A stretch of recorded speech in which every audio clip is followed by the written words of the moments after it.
Howdy, howdy. Welcome to Marathon 122 and welcome to the Dixiecryptid channel. One announcement, I got a new podcast up on the What If It's True podcast. You can listen to it at my website at dixiecryptid.com. You can listen to it on Apple Podcasts, Google Podcasts, Podbean, Spotify, Audible. It's in all those locations and you can listen ad-free.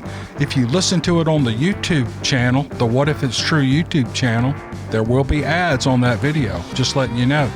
The latest podcast is a Steve Lilly, Nothing But Steve Lilly. It's an hour-long story.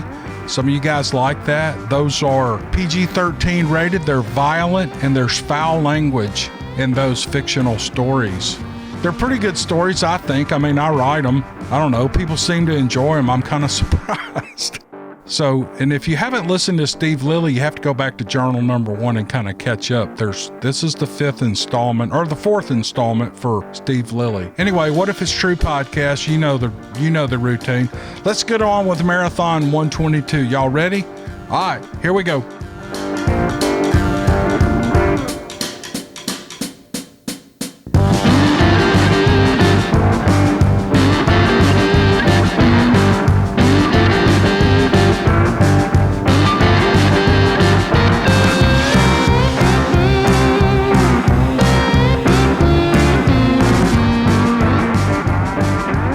Most of the time when I get emails in, there's greetings and people tell me they appreciate the videos and the channel. You know, I love all that stuff, but I don't read them in the emails. But in this one, I'm just going to read this from start to finish because it's really good. This email is from Victoria, and here's what she writes. I was born and I have people just outside of Kingsport, Tennessee, way out in the country in the beautiful mountains of far eastern Tennessee. My grandfather's southern storytelling is one of my fondest memories of him. You are doing a service to all of us who love great stories, Cam, as your voice lends itself to storytelling in all the best ways. What I've come to learn through these stories is that none of us know much of anything for certain concerning Bigfoot. You sure got that right, Miss Victoria. Ranging from questioning their very existence to differences of habits among the species. It was only after a few months of listening to your channel that I thought I would send my own story and get your thoughts if this could possibly be Bigfoot related, or if anyone else had encountered something like this in the city. I'm 63 years old and I've always believed my experience to be something supernatural. I've pondered it over 50 years, and now I find myself pondering even more questions about it. Either way, here's my story in public for the first time. Both of my parents have passed away, and I once told my brother about it 5 years ago while we were bass fishing. He didn't say much, so I don't know if he thought I was just seeing things as a kid or if he believed me. He did, of course, very much remember my sneaking in the middle of the night trips to sleep with him. I would be in tears begging him not to tell our parents. I was sometimes sobbing, and bless his heart, he would just say okay and go back to sleep. I grew up in northeast Tennessee, up in the Appalachian Mountains, and then moved to Oklahoma City, Oklahoma when I was 7 years old. Even at the age of 6, I was off on my pony with my 3 dogs whenever I could in those amazing, beautiful Smoky Mountains. I never saw anything in the mountains that I was afraid of. Mainly all I saw was squirrels, rabbits, and deer, never anything that alarmed a small girl. When we first moved to flat, treeless grassland and red dirt in Oklahoma City in 1963, we lived in a 2-bedroom apartment.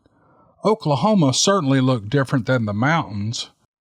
I slept with my brother Bill, who was almost 5 years younger than me, while my parents were just next door. All was well in Oklahoma for me, considering the move to be what seemed a different culture. When my parents bought a house in South Oklahoma City after living in an apartment for a year, I was excited to have my own room. For Christmas that year, I got a white canopy bedroom set. I felt like a princess. On my 8th birthday, my parents bought me a white poodle. and I named him Biddles. Biddles and I were inseparable. I missed the mountains, but Oklahoma was working out. In other words, I was not an afraid child until that first night of The Visitor. I was so excited to have my own dog again to play with and to sleep with as well. Biddle was smart and very loving. I would let him ride in a basket on my bicycle for walks every day after school. And if I was not in school, Biddle and I were together. He liked snuggling on his blanket, which was on top of my bed. My bed was pushed far against the wall because it was really too big for a small room for a canopy bed. The bed sat by a window that was directly just to the foot of my full-size bed. The ruffle in the canopy bed hung down about 2 or 3 inches, but at the very top of the window was about 1.5 feet a gap between the swag-back white curtains on the top of the window and the curtains at the bottom of the window. There was nothing at the very top of the window, but that was about 8 feet or so from the yard below, so I was never scared there were no curtains there. I liked that I could see the moonlight sometimes. On this night in 1963, my mother had tucked me in, and Biddles was on his blanket on top of the bedspread beside me. At what I later learned was about 3 a.m., I woke up for some reason and was just laying in my bed. Biddles was sound asleep next to me. While just laying there trying to go back to sleep, I heard a kind of a very faint brushing sound like someone was very lightly running something across the top of the window. I looked to my right and up at the window, and I saw 2 huge red eyes looking down at me. I wanted to scream, but I was too afraid. I was paralyzed, and I couldn't believe it. I do remember thinking, though, that I might be asleep, and I moved my feet slightly as I stared at the window. I was awake, and whatever these eyes belonged to just shifted a bit in the window as if to look in better. The eyes lowered in the opening just a little, as if it was bending down to look inside at me. Now I found the courage to simply bound out of the bed, screaming at the top of my lungs and running down the hall to tell my parents. Needless to say, I scared them to death too. My little brother bounds out of his bed, and they're all looking at me. I was in my mother's arms, sobbing too hard to speak at first, but they very soon demanded what all the screaming was about. Biddles and Bobo, my brother's dog, were both barking excitedly and loudly. What a wake-up at 3 a.m. it turned out to be for all of us. I told them I saw a big man peeking in my window who had red eyes. My dad ran out the door and looked all around and drove the streets. He didn't see anything in a suburban neighborhood where the houses are pretty close together, and each one having the typical suburbia back and front yard. When I got home from school the next day, my parents sat me down and told me that I must have been dreaming. I was 8 years old and I had to learn to sleep by myself. I told them I wasn't dreaming and I knew for sure, and that I was afraid to sleep in there again.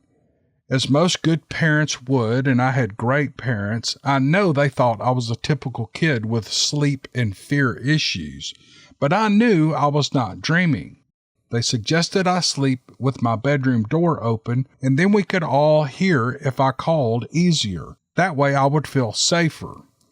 I did reluctantly at first, and did fine for about 2 weeks, and then it happened again. This time it was at 4 a.m. or so. I awoke needing to go to the bathroom. I was going to get up when I glanced at the window, and there were the red eyes again. They were moving back and forth like a man was swaying just a bit from side to side, and I could see the eyes looking what seemed like down at me. I grabbed Biddles and actually held him up in the air and his face towards the window. He immediately stiffened in my arms and he began to growl loudly at the sight. He saw it. I held on to Biddles and I jumped out of bed screaming again and ran down the hall with my dog to my parents' room. It was the same drill all over again. Now my parents tried new tactics. They let me go with them as they went to our neighbors asking if they had seen anything roaming around the neighborhood late that night. Nobody had seen anything, but would be on the lookout. They simply told all the other parents that I thought that I had seen a tall man, and they did not mention the red eyes. Even at 8 years of age, I was learning what it feels like when you're very sure of what you have seen and others do not believe you. I had seen this twice, and my dog saw it and growled at it this time. I think the fact that Biddles growled is why my parents thought there must be something to what I'm seeing. Maybe it was a peeping Tom. This same drill went on for several months, and finally my parents dug flower beds under the window and they planted sticker bushes with 2-inch long thorns on it, showing me that nobody could even get close to the window without being pricked by one of the stickers. I saw and I understood, but I know what I saw, and it happened again and again. Biddle would always see it too, and he would run and sleep with my parents. When I would hold his head and point it to the window, he always growled and he wanted out. He refused to go in my room when it got dark. I had to get a long rope and I tied my own dog to my bed to keep him in my room. And then he would pull to the very end of the rope where it would just lay in the hall. And sometimes he would pull so hard to sleep as far away from my bed and the window as possible that he would choke himself at night. It was so crazy. I felt badly that I had to tie the poor dog to my bed, and he was so scared he would pull on the lead so hard that sometimes he vomited. My parents were baffled at my dog's behavior, even though I told them he always growled at it and he would run out of my room if I let him down. Biddles was not my solace from these red eyes. My parents next tried taking very long nails and having me watch them as they nailed my window shut. The simple window locks were not enough for me. I told them this thing could easily break those flimsy locks because it was big. My dad had me sit in the yard and watch as he showed me the height of the window and the curtain opening, and my dad is 6'3". And he showed me as he tried to stand on tippy toes that he could not begin to be as tall enough to see into the crack at the top of the drape, and no one else could do it either. I made A's in school, and I had the average common sense for my age, maybe a bit more because of my mountain roaming in Tennessee, and I knew I had seen this on so many occasions, and I knew it was something. This caused so much stress and terror for me for years, and I can't begin to tell you how bad it was. After another visit from the red eyes, my mother removed the beautiful custom swag back drapes and had a light blocking thick shade put in and another curtain that covered up the shade, all the way to the top of the window. There was no gap and no opening. Sticker bushes, nailed windows, and shades and 2 curtains. This should have done it. This went on for about 18 months. Once the new window coverings were in place, I could no longer see the eyes if they were there. I very rarely would go out alone at night, ever for years.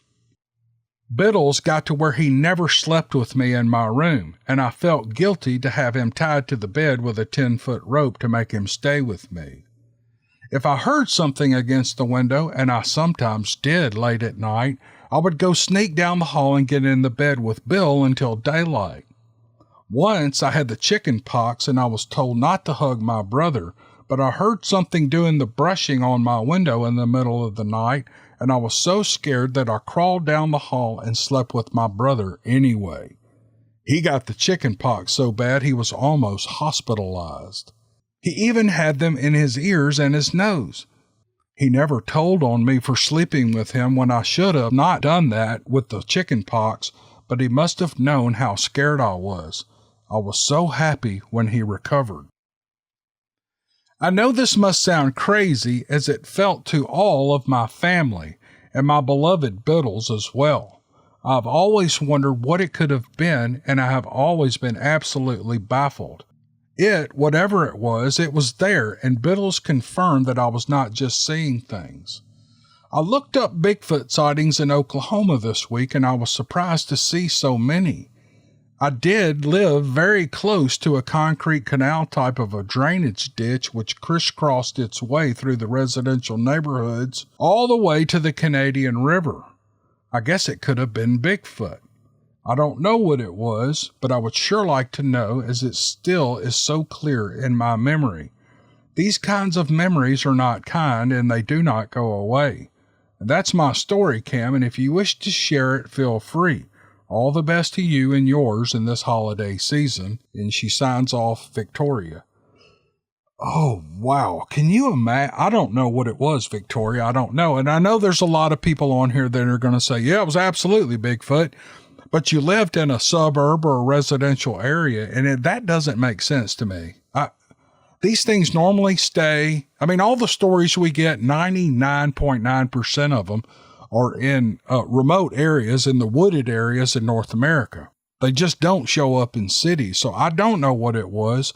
Maybe some other people have had these experiences and they can comment below.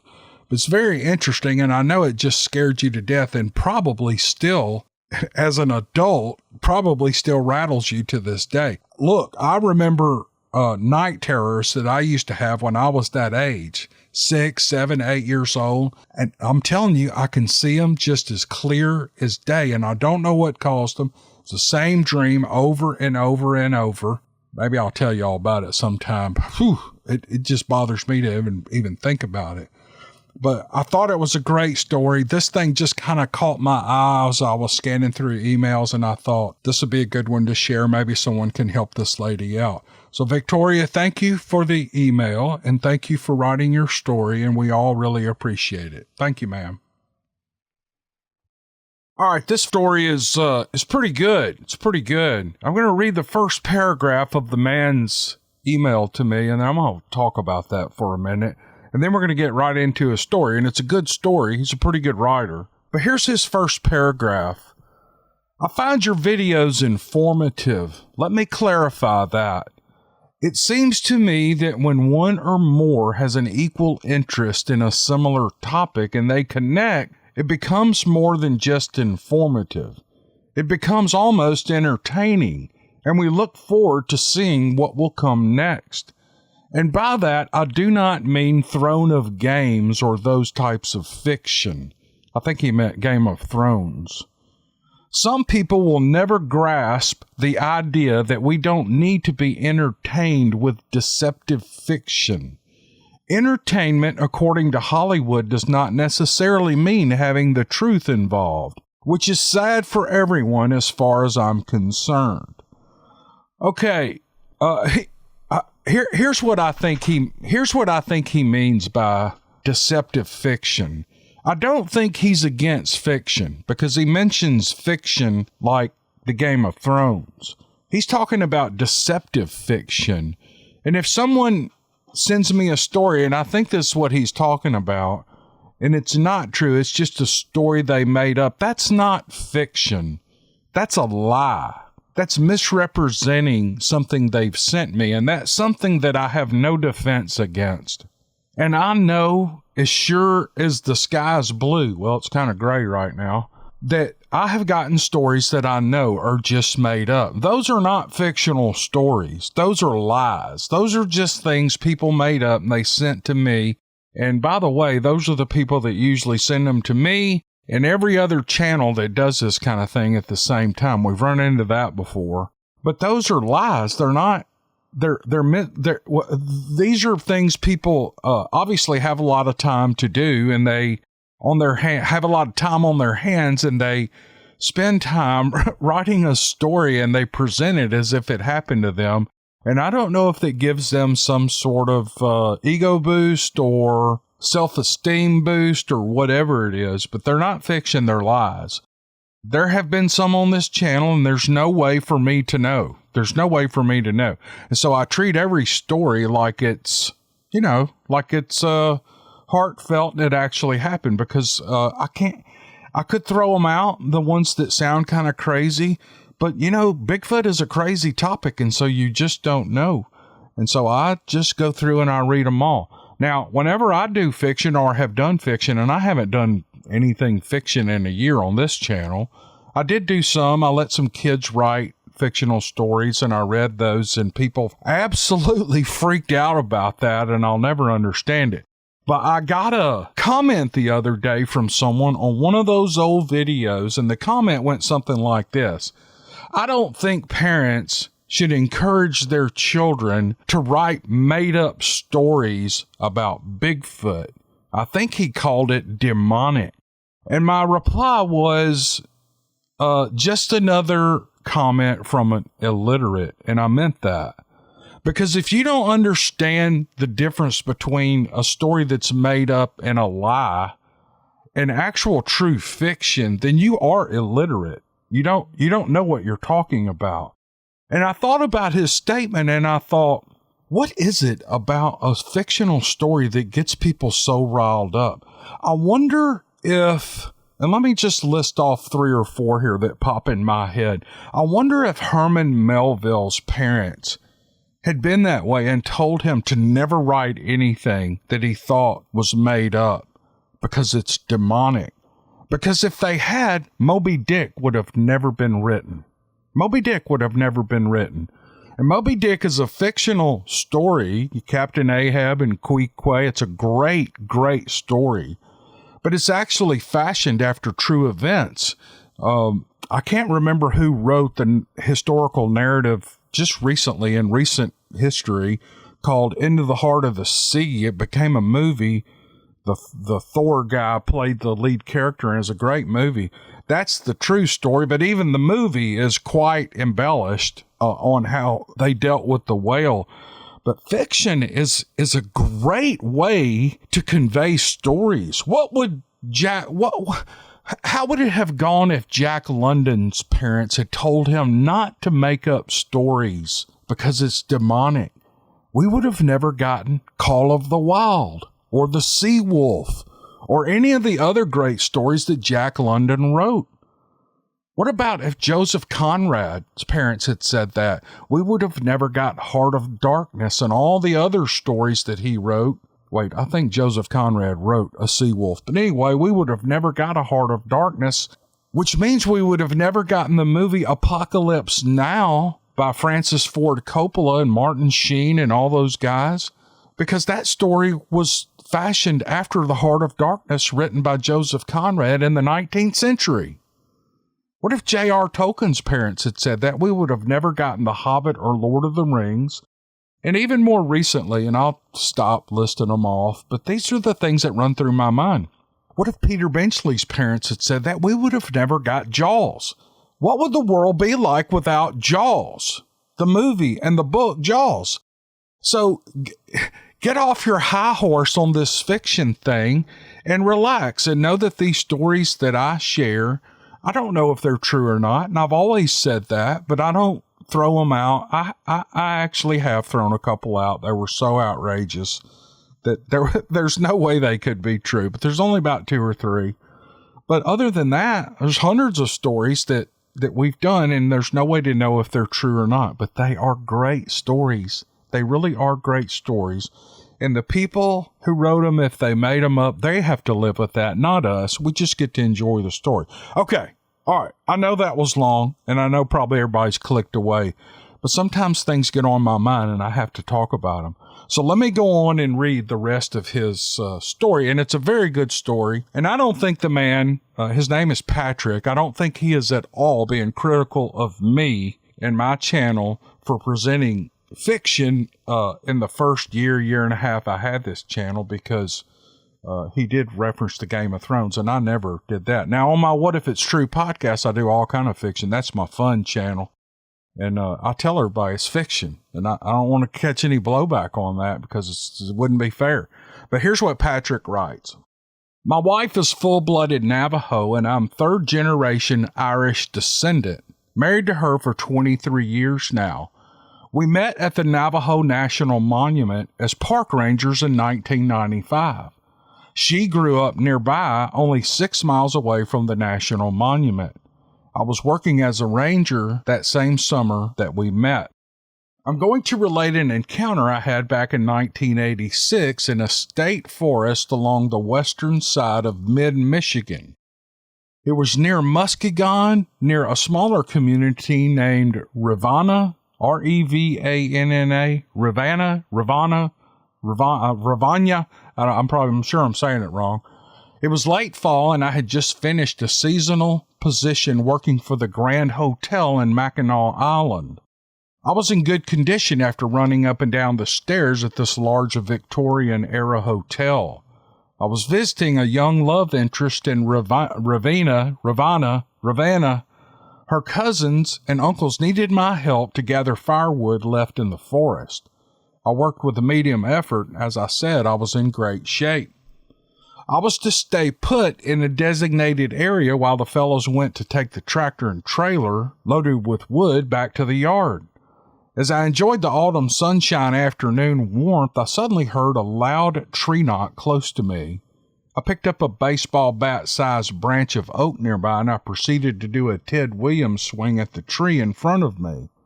The noise was loud when I connected, and at the end of the branch, it snapped off. It rattled my hands pretty good, too. I looked over and I saw that there was a hollowed-out part of a large diameter tree where fire or lightning had made its mark. I was 6 foot tall and weighed 170 pounds, and I was able to slip inside the tree and lean back with the sun on my face, warming me as the sun began to get lower now. I'm not sure to this day why I did that, but a couple of minutes went by and I caught a really horrid smell of skunk and urine. Very strong indeed. It was eye-watering, really. And then I heard some rustling outside of the trees. Leaves were being crunched down, and I sat tight. I heard the rustling again and poked my face through the oval slit from the tree. I did not see anything right away, but I did hear a very low gruff. It was a low chuckle or a laugh, as if someone was amused. I jumped out of the tree expecting to see my cousins or uncles to give them a scare, but I was still alone, and again I heard rustling in the brush nearby. The cold gave me a shiver. It was nearly dark now, maybe 5 minutes of light left. I made the call to head back to find the others. Jason, one of the cousins, was near me as I slowly made my way through the saplings. As we met up, Jason and I walked back to the truck, and I asked Jason if he heard the tree knocks often in this area. He said they were frequent in this part of the forest. Well, it was nearly dark now, and I could see that Jason was unnerved. He was spooked somehow. He then said, "Did you see those guys that are over there? They have hoods on up on their jackets." And he pointed to a small clearing with a thick stand of maple saplings. With the taller pines in the backdrop and the darkness looming, I saw the outline of the hooded guys walking away with the slightly orange-lit horizon behind them, and they moved into the thickest part of the forest in a single file. I could barely see, with the light nearly gone from the setting sun, but I could see one looking at me as they walked away, as its body was turned towards me, and when I made eye contact, he turned and looked forward. These guys were tall. They were very big. They were like 8 feet tall. We drove the truck back to the large farmhouse, and we met up with my love interest and her extended family while we unloaded the wood. I was introduced to Jason's aunt and uncle, very friendly people. I told them about the tree knocks I heard, and I asked if they knew what they meant. This woman's eyes got real big. She looked at the uncle as if she wanted him to answer. He told me that they didn't talk about this to many people because ridicule would soon follow. The aunt smiled at me as I told them about the tree knock and the tree cave that I was in and the horrendous smell. The uncle said, "Yep, you got them to come in and take a peek at you for sure." I knew then and there that I was going to be on the lookout for anything like that in the forest for the rest of my life. The Sasquatch do exist. I suspect these are differentiations of Neanderthals or humans. The area in Michigan around Muskegon, Ravanna, and Ludington were remote areas in the 80s. I think it was a migration route that they used. In the spring of 2014, my wife and I were traveling to Flaming Gorge, Wyoming for a short vacation. We decided to stop at a pull-off area called Moose Pond. It had picnic tables and outhouses available, as well as a paved trail that led around a small lake. It was at the base of the mountains where the large ponderosa pines took over. While I walked near the lake, I saw a dead rainbow trout. It was belly up and floating in the aqua blue water. I continued to walk the path all the way around the lake, and then I heard a distinctive sound of children laughing, like at a playground. It came from the tree line, and I felt eyes watching my every move. I heard it briefly, one more time before we left, and as we drove away, I recalled someone mentioning to me that they had heard the very same thing at an encounter with a Sasquatch family. I instantly knew what I had just heard, and I told my wife, and she had heard it too. She was excited and said she believed it had been the big creatures. We live in a remote area now, and my dogs often bark at coyotes and wild mustangs. However, there are times when they bark violently and then they cower and hide.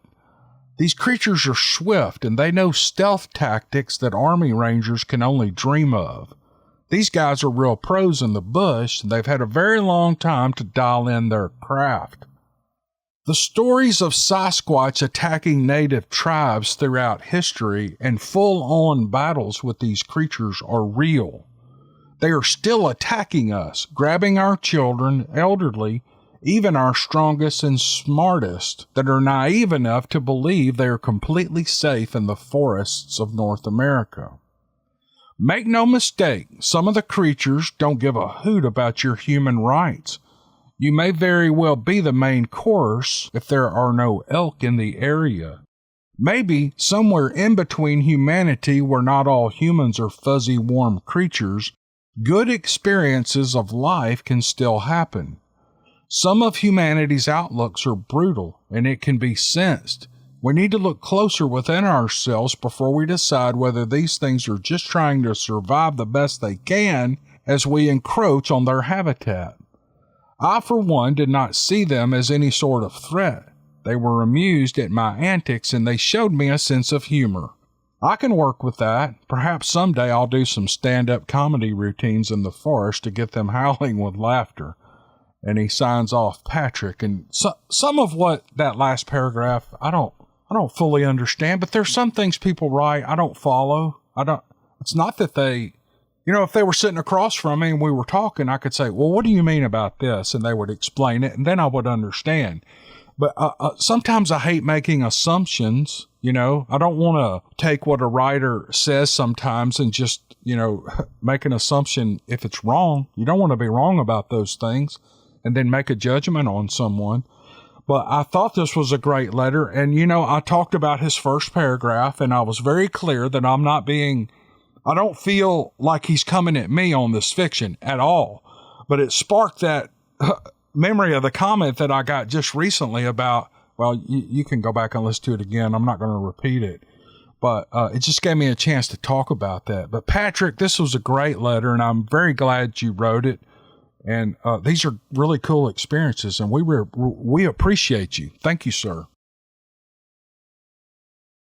Here's an email from Phil, and this is really good. I enjoyed reading this, and that's what's great about this channel. I get to read them and kind of edit them and get them ready for narration. Then I get to read them again out loud, and I get to do them all over again. So it's pretty cool for me. And here's what Phil writes. When the Legend of Boggy Creek movie came out in the early 70s, it got me interested. I wondered if such a thing could really exist. There wasn't internet back then, and about all the information I found was from news articles printed in something like the National Enquirer. The Patterson sightings were always a point of interest for me, but still, I wondered about Bigfoot.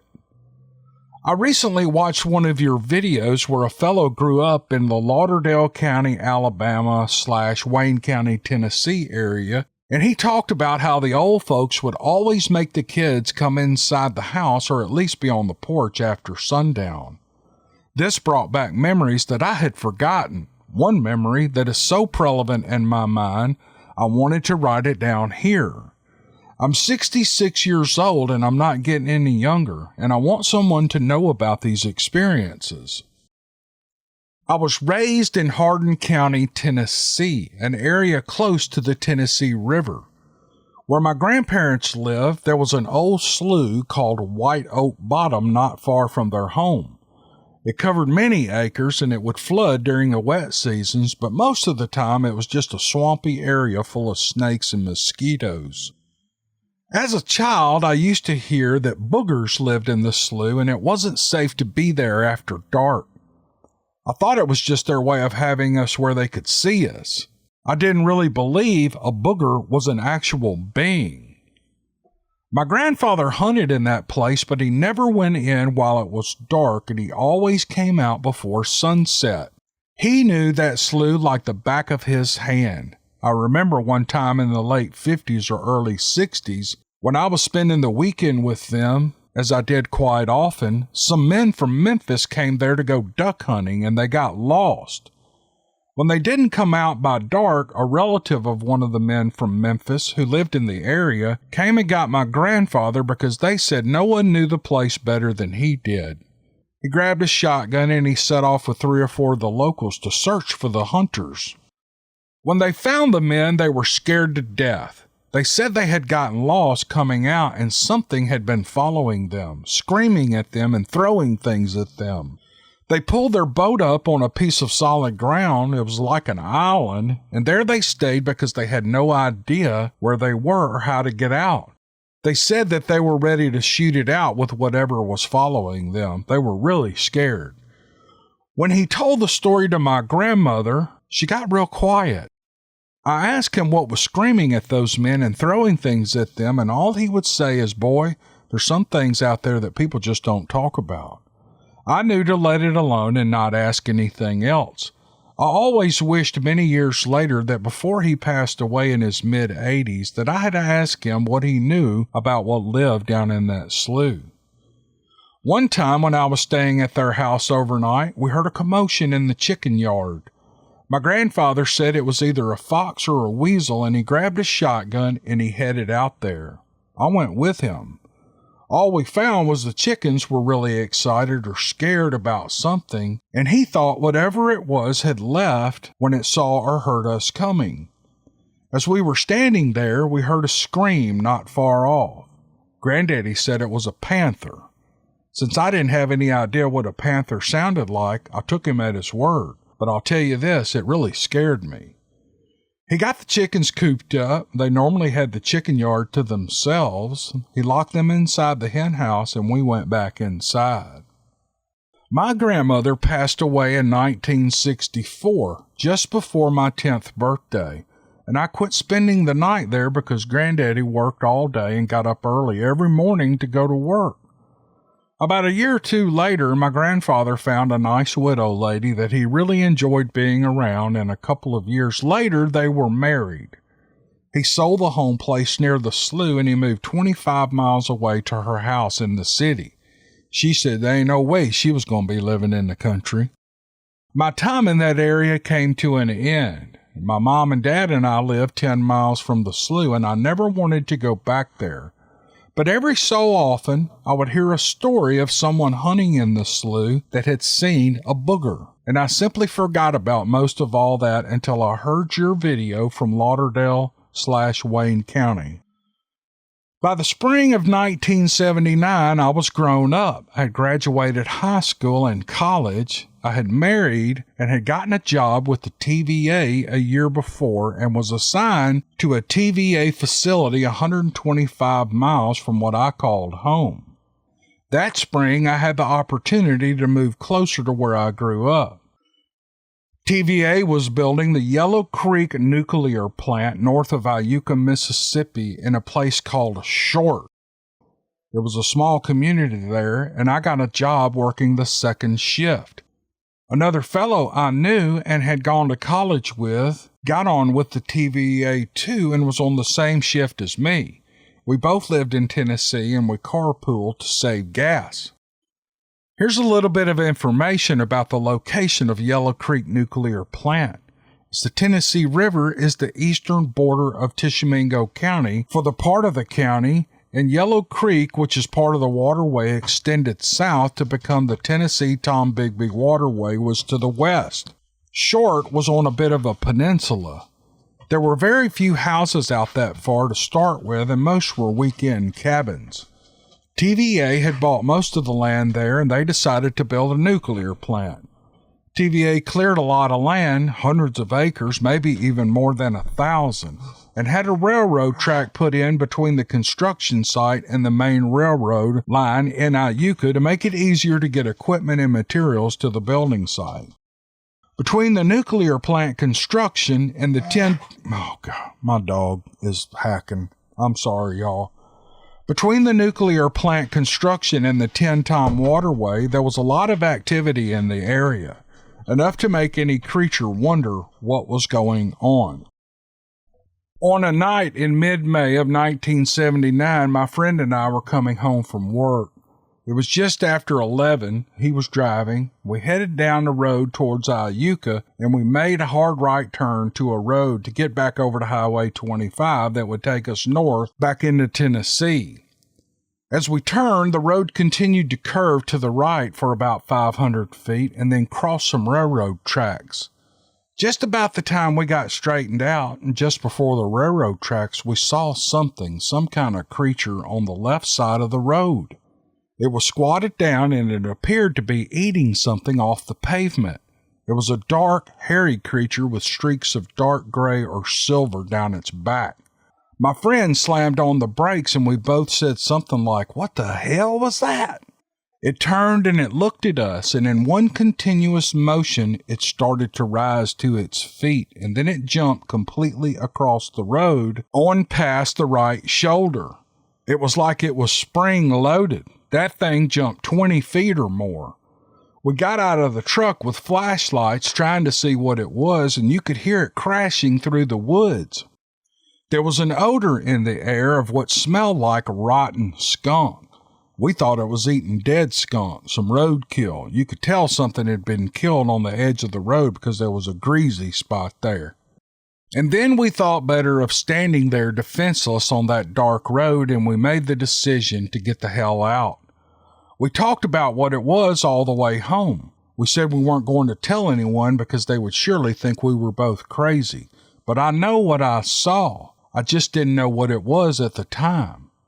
It all happened so fast, the actual sighting probably less than 10 seconds. But I will never forget what it looked like and how tall it was and the odor that it left behind.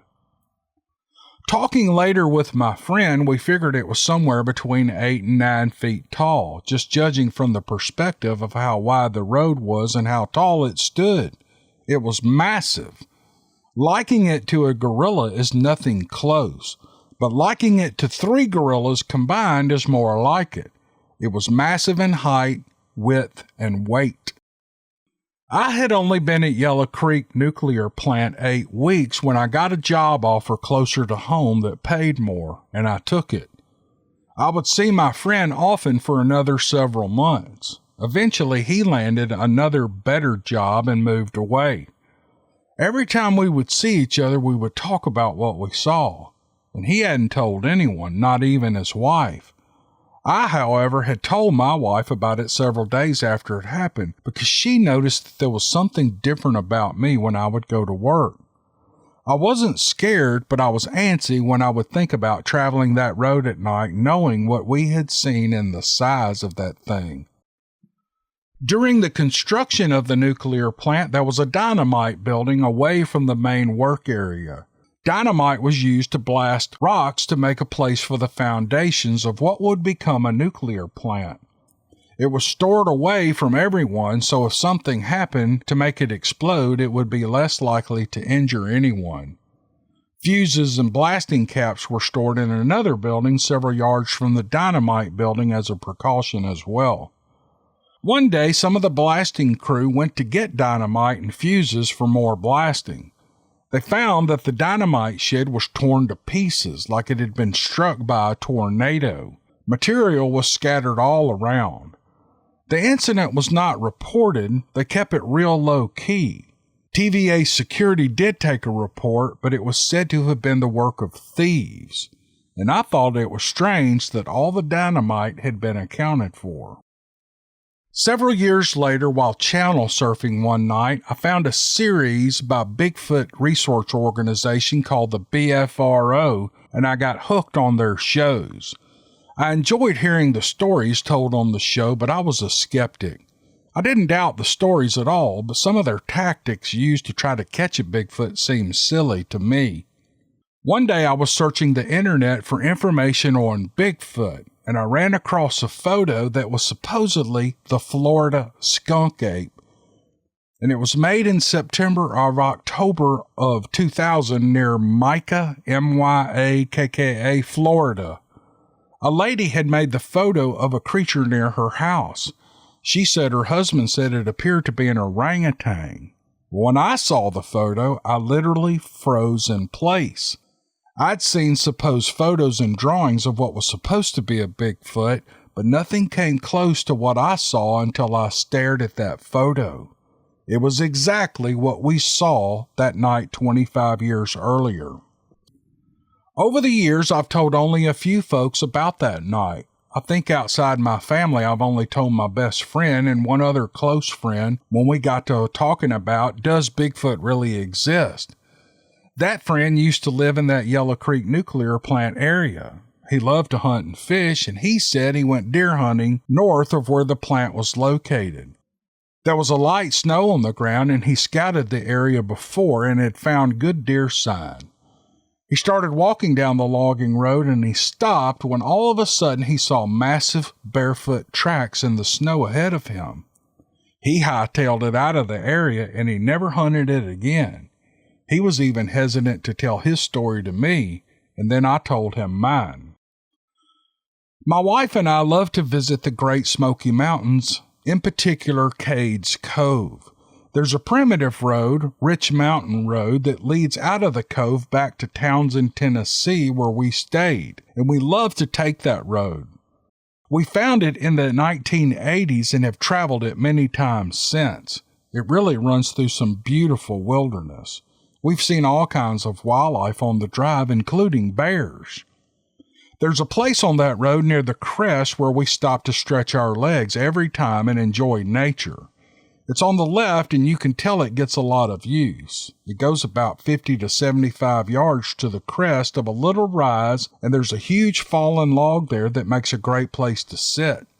It slopes off sharply on three sides, and there's a creek down the right side that you can't see from there. We would let our two small dogs out to do their business, but we always kept them on a leash. Before this incident, everything had always been peaceful and quiet, and we've stayed there many times. This time was no different at the start. I had one dog on a leash and she had the other. I walked towards the fallen log when I felt a very strong sense that something was watching me. I'd never had such a strong feeling before. My first thought was there was a trail cam somewhere and my subconscious had picked it up when my movement triggered it. But I looked around and I couldn't see one anywhere. I then wondered if it was a bear eyeballing my dogs. I didn't know what it was, and the feeling stayed with me, and I started looking around, not seeing anything out of the ordinary. I told my wife about it. She didn't have the feeling that I had, so we stuck around a little bit, but we didn't get that far from the truck, certainly not going to the fallen log. On another occasion, we were at the same spot, and I heard a distinct sound of something knocking. It was off to my right, where there was nothing but a high mountain, and I thought maybe it was an echo. It sounded like someone driving a nail. I remarked that we must be close to the edge of the park to hear someone building a structure so close by, or someone possibly doing repairs on a bridge on the trail. The knocking occurred a couple of times, I think 3 times once and then 3 or 4 times the next. I thought someone must be really hitting that nail hard for it to only take 3 hits. Then, down off to the left in the same valley, I heard another knocking. This time it was 4 or 5 knocks. I told myself it must have been an echo I heard the first time. But not long after that, we got back in the truck and we left. Later, looking at Google Maps of the area, I could see there was nothing in the area that needed repair, nor were there any man-made structures. Those sounds were coming from something other than a human. Well, these are my stories, and I'm sticking to them. I hope you enjoyed them. I look forward to watching more of your channel, and also the new series you have of What If It's True. Oh, thank you, Phil. I can tell you one thing, Sasquatch, Bigfoot, and the skunk ape, or whatever you want to call them, they are real. In several conversations with others over the years, I've discovered that far too many people want to make fun of someone who believes in Bigfoot. So I just let my stories remain silent. At least in you and your audience, I feel like I found a group that knows that I'm not crazy for knowing they exist. So please only use my first name and don't give out my current location. I don't need the ridicule. You got it, Phil. And as a side note, I found my old friend from college and work at the TVA on Facebook about 5 years ago, and we traded messages over several weeks, catching up on how each other was doing, how our families were doing, and what was going on in each other's life. I finally sent a message asking him if he ever thought of what we saw on the way home from work that night, and he never answered. I tried a few more times, but my messages were never returned. He quit posting on Facebook, and I figured he was busy. Just last week, I checked his Facebook page again. It's active. He hadn't posted anything in many months, but others had posted pictures on his page. I sent him another note asking him about the sighting we had that night. That note, too, has remained unanswered. And he signs off Phil. Whew! Oh, man, there's so much in this letter, so much great information. It would be stupid of me to even comment on any of it. I don't know what to say. I mean, it starts out with really cool stories from when he was a kid staying with his grandparents. And then he and his friend, they're working at the Yellow Creek nuclear plant, and they have an encounter. They see a Bigfoot or something on the way home, and it just really sparked his interest. So now his antenna is up, and every time he goes out, and if he hears some knocking or something, I hear knocking in the woods sometimes, I never pay attention to it. But this guy, Mr. Phil, is absolutely in tune with that stuff because he's had an encounter, and he's always listening for those things. And I can see that. And then last, Mr. Phil, I hope you get in contact or get your friend to respond back to you. Maybe you should send him a note just to say, hey, I'm not going to tell anybody, what we saw that we know. Or maybe you could send him a link to this YouTube video, get him to listen to it, and maybe he'll hear it and get him interested and get him to get back with you. I don't know. I'm just running my mouth. I'm just blurting out things that pop in my head. So that's about all we're going to have today. I really appreciate you guys listening to this video, and we will see you on the next marathon. I really appreciate you. Talk to you soon. Thanks.